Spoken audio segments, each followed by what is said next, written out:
So this is a little bit of a surprise. Now, we've never knowingly reviewed SPEY whiskies on this channel, and I know one of their members of staff very well, Andrew Ferguson. Let's kick off with saying that this is now officially a closed distillery, a ghost distillery. It is gone. But, as you can see, I've enjoyed this quite a bit.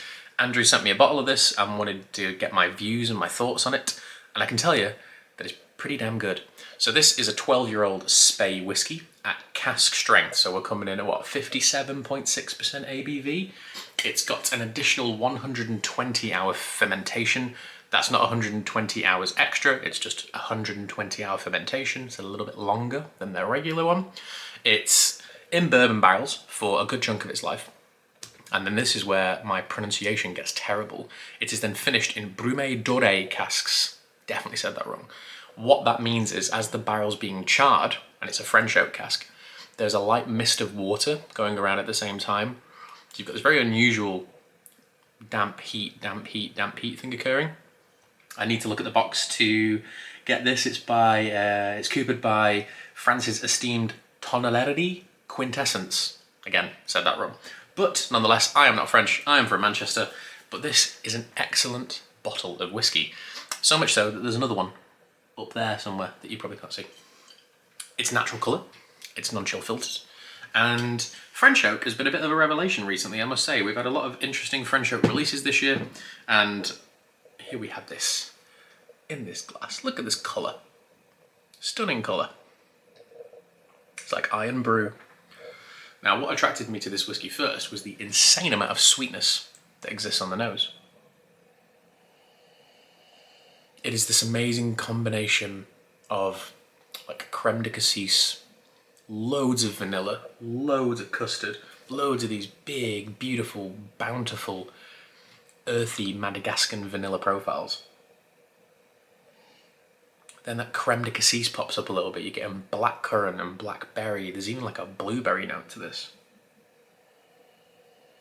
You dive a little deeper, get things like strawberry syrup, essentially, which was something we mentioned on the Springbank and Kilkerran video last week as well. But there's this huge aroma of big, juicy, sweet, very welcoming things. That isn't particularly unusual for the SPEY distillery. For those of you that might not be that familiar with them, they started selling whiskey out in Asia back in the day because their house style is very fragrant, it's very light, it's very easy drinking.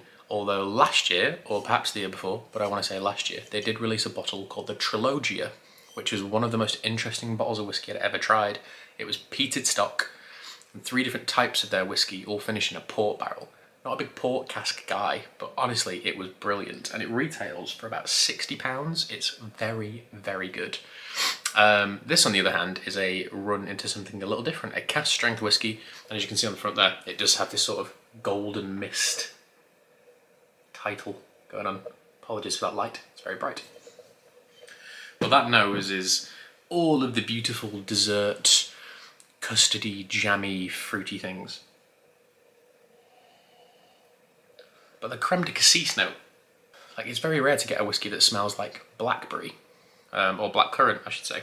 That's typically something we find more in bourbon, normally, or I find more in bourbon anyway. You don't even get it in sherry cask whiskies that much.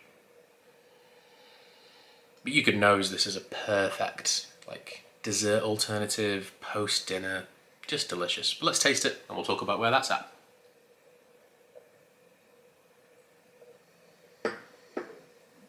The initial sip is all of that sweetness. It is so just cracked creme brulee top, velvety custard. You still get those bright sparks of blackcurrant and blackberry. The strawberry note is still there.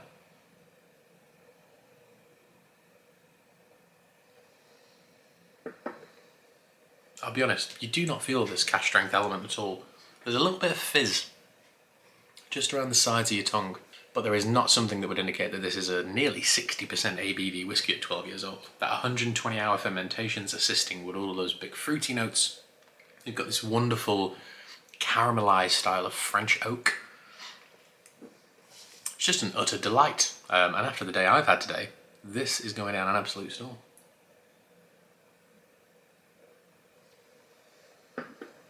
The more you do start to get those slightly spicier, slightly drier notes, But there are notes in this that are so rich, molasses, demerara style rum. There's some really nice sweet Italian red vermouth notes. Gonna add a bit of water to it just to see what happens, because I think that's a fun thing to do these days. That was quite a lot. See if we can zoom in on this so you can see the separation of those oils. It doesn't really seem to be showing it off on camera that well.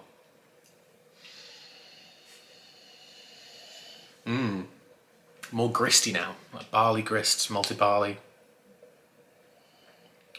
Very appley now. Loads of those classic SPEY notes of like red apple and pear. The fun of that sort of custardiness has descended a little bit.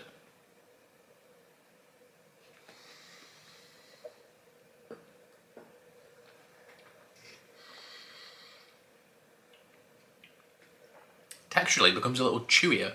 The texture on it is perfectly nice. It's got a very elegant silky texture. But it becomes a little bit oilier with the water.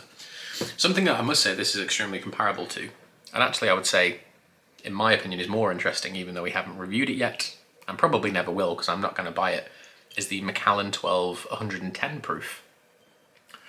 You know, that bottle of whiskey is it's either 125 or 140 pounds. I lose track of how much it is with exclusive retailers and that kind of thing.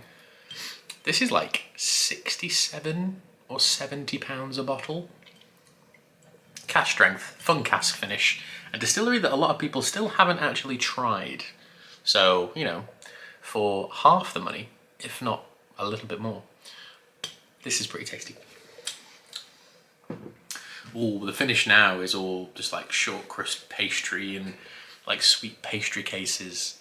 For those of you that are avid readers, for the second time now, I've just finished reading a book called Shuggie Bain, which is probably top 2 favourite book of all time. It's by a Scottish author called Douglas Stewart.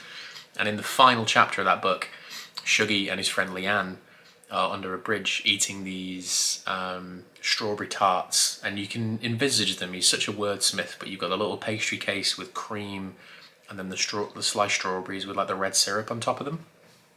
This is very much what this whiskey is about. Without the water, it's much more of a caramel sensation.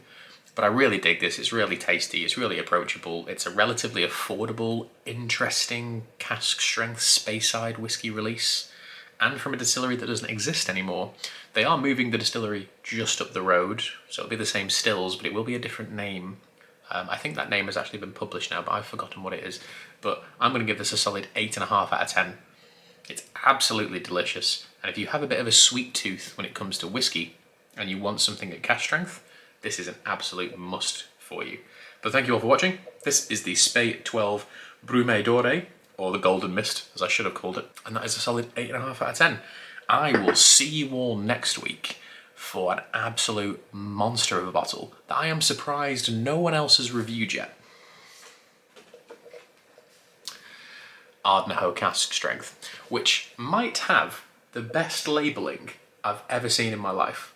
Just those red letters of cask strength. Just unreal. But the SPEYs are 8.5 out of 10. Join me next week for this, because this is awesome. But I'll see you then. Cheers.